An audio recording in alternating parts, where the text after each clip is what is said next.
दिल्ली विधानसभेच्या निवडणुकीसाठी ठाकरेंची शिवसेना इंडिया आघाडीतून बाहेर. दिल्लीमध्ये ठाकरेंचा आम आदमी पक्षाला पाठिंबा. दिल्लीमध्ये आप आणि काँग्रेसची युती झाली असती तर बरं झालं असतं, काँग्रेस नेते पृथ्वीराज चव्हाण यांचं वक्तव्य. आपनं महाराष्ट्राच्या निवडणुकीत ठाकरे गटाला पाठिंबा दिला होता, त्यामुळे दिल्लीत आपला पाठिंबा. ठाकरे गटाचे खासदार अनिल देसाईंचं वक्तव्य. दिल्लीमध्ये केजरीवालांची ताकद जास्त असल्यानं त्यांना पाठिंबा. महाराष्ट्रात शिवसेना, काँग्रेस आणि महाविकास आघाडी सोबतच, संजय राऊतांकडून स्पष्ट. दिल्लीमध्ये काँग्रेस आणि आपमध्ये जे घडलं ते मुंबईतही होऊ शकतं. मुंबई महापालिका निवडणुकीच्या पार्श्वभूमीवर संजय राऊतांचे स्वबळाचे संकेत. शरद पवारांनी राष्ट्रीय स्वयंसेवक संघाचं कौतुक केलं.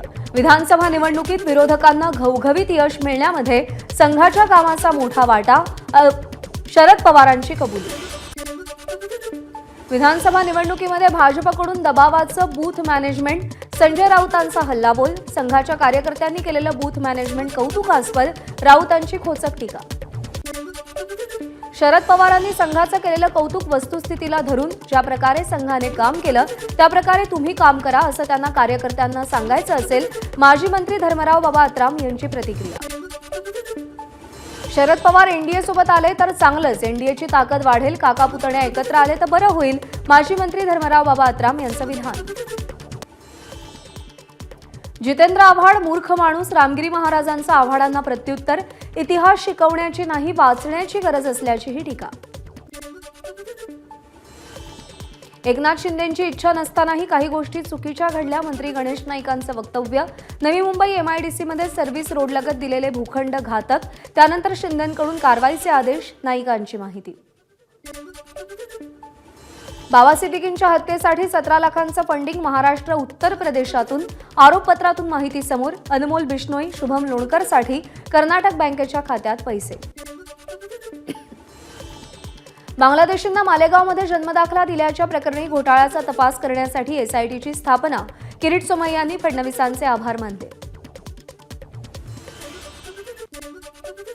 मालेगावनंतर अमरावतीतही रोहिंग्या मुस्लिमांचा घोटाळा. भाजप नेते किरीट सोमय्यांचा दावा. अंजनगाव सुर्जीमध्ये 6 महिन्यात 1100 दाखले दिल्याचं, जन्मदाखले दिल्याचं तहसीलदारांनी सांगितलं. सोमय्यांचं वक्तव्य. पनवेलमध्ये ओळख लपवून राहणाऱ्या बांगलादेशींचा मुंबई गुन्हे शाखेकडून पर्दाफाश. 4 बांगलादेशींना अटक. कारवाईमध्ये 1 महिला आरोपीचाही सहभाग. राज्यपाल नियुक्त विधान परिषदेच्या 12 आमदारांबाबत आज हायकोर्टात निर्णय. तत्कालीन राज्यपाल भगतसिंग कोश्यारी आणि महाविकास आघाडी सरकारमध्ये वाद रंगला होता. राष्ट्रवादीची पक्ष बांधणीसाठी नागपूरमध्ये सदस्यता मोहीम. नागपूर महानगरपालिका निवडणुकीची तयारी सुरू. नागपूरच्या जनतेचे प्रश्न घेऊन निवडणुकीला सामोरं जाणार, नागपूर शहराध्यक्ष प्रशांत पवार यांची माहिती. महापालिका निवडणुकीच्या पार्श्वभूमीवर नागपूर शहर काँग्रेसच्या संघटनेत महत्त्वाचे बदल होण्याची शक्यता. प्रत्येक 10 बूथ मागे 1 वॉर्ड अध्यक्ष नेमावा.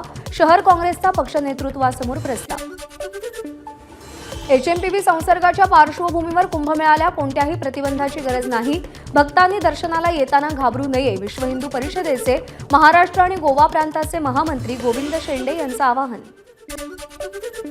बीडच्या मस्साजोगचे सरपंच संतोष देशमुख यांच्या हत्येला आज 1 महिना पूर्ण. या प्रकरणामध्ये केज पोलीस ठाण्यात 7 जणांविरोधात हत्येचा गुन्हा दाखल. आतापर्यंत 150 जणांची चौकशी. देशमुख हत्येच्या निषेधार्थ राज्यातील ग्रामपंचायतींमध्ये आज कामबंद आंदोलन. अखिल भारतीय सरपंच परिषदेचं आंदोलन. राज्यभरातील ग्रामपंचायतींच्या कामबंद आंदोलनात हिंगोलीतील ग्रामपंचायतीही सहभागी. अनेक ग्रामपंचायत आणि कार्यालयांना टाळं.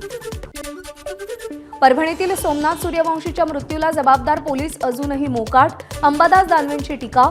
तर न्यायास विलंब म्हणजे न्याय नाकारणं अशी म्हण पोस्ट करत दानवेंचा हल्लाबोल. सारंगी महाजन आज मुख्यमंत्र्यांची भेट घेणार. धनंजय मुंडेंनी जमीन हडपल्याचा सारंगी महाजन यांचा आरोप. यामध्ये पंकजा मुंडेंचाही हात असल्याचा सारंगी महाजन यांचा दावा. भाजपचे माजी खासदार सुजय विखे पाटील केंद्रीय गृहमंत्री अमित शहांची भेट घेणार. दिल्लीतील शहांच्या निवासस्थानी ही भेट होईल. भेटीचं कारण अद्याप अस्पष्ट. रस्त्यावर अपघात झालेल्यांचा 1.5 लाखांपर्यंतचा इलाज कॅशलेस होणार. केंद्रीय मंत्री नितीन गडकरींची मोठी घोषणा. हिट अँड रन प्रकरणातही कुटुंबियांना 2 लाखांच्या मदतीची गडकरींची घोषणा. शिवाजी पार्क पूर्णतः धूळमुक्त करण्यासाठी पालिकेला आयआयटीकडून अंतरिम अहवाल सादर. आयआयटी तज्ज्ञांकडून वर्षभर धूळमुक्तीचा अभ्यास. याबाबत पालिका आयुक्त पुढच्या आठवड्यात बैठक घेणार. दुर्गाडी किल्ला परिसरात परिस्थिती जैसे थे ठेवा. कल्याण जिल्हा न्यायालयाचे आदेश. या प्रकरणात मुस्लिम समाजानं दाखल केलेल्या स्थगिती याचिकेवर सुनावणी. इंग्रजी शाळांमधील शिक्षकांच्या मराठी भाषा विषयाच्या चाचण्या घेण्यासंदर्भात शिक्षण विभागाचा विचार. इंग्रजी शाळांमध्ये विद्यार्थ्यांना मराठी भाषेचं दर्जेदार शिक्षण मिळण्यासाठी प्रयत्न. सिडकोच्या घरांच्या किमती करोडोच्या घरात. खासगी बिल्डर्सप्रमाणे सिडको घरांच्या किमती. अर्जदारांची तक्रार.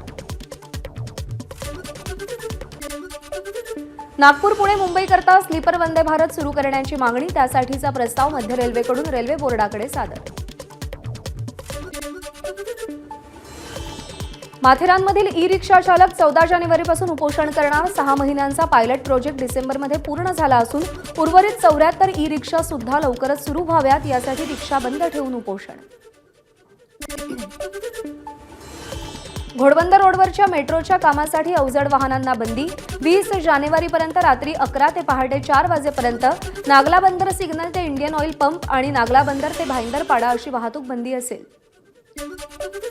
विशाळगडावर जाण्यास भाविकांना आणि पर्यटकांना सशर्त परवानगी. सकाळी 10 पासून संध्याकाळी 5 पर्यंत पर्यटकांना विशाळगडावर जाता येईल.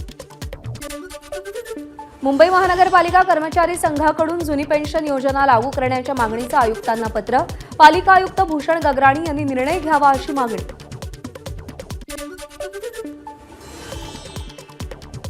टोरेस कंपनीचा घोटाळा 1000 कोटींचा असण्याची शक्यता. शिवाजी पार्क नवी मुंबई पोलिसांनी 2024 मध्येच घोटाळ्याची शंका आल्याची माहिती.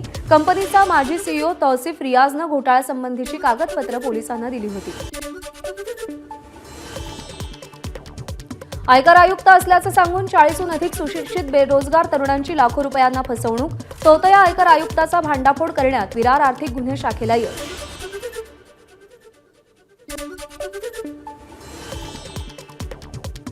मुंबई अरबी समुद्रामध्ये अवैध मासेमारी करणाऱ्या कर्नाटकच्या खलाशांकडून मत्स्य विभागाच्या अधिकाऱ्यांवर हल्ला. अवैधरित्या मासेमारी करत असताना अधिकारी कारवाईसाठी गेले असता हल्ला. या प्रकरणी 7 खलाशी ताब्यात. अकोल्यामध्ये मॉर्निंग वॉकला गेलेल्या महिलेच्या हत्येप्रकरणी धीरज चुंगळेला अटक. जुन्या वादातून महिलेची हत्या करण्यात आली होती. रायगडच्या कर्जत तालुक्यातील महसूल मंडळ अधिकारी एनसीबीच्या जाळ्यात. जमिनीचे फेरफार करून देण्यासाठी 1 लाखाची लाच स्वीकारताना आरोपीला पोलिसांनी रंगेहात पकडलं.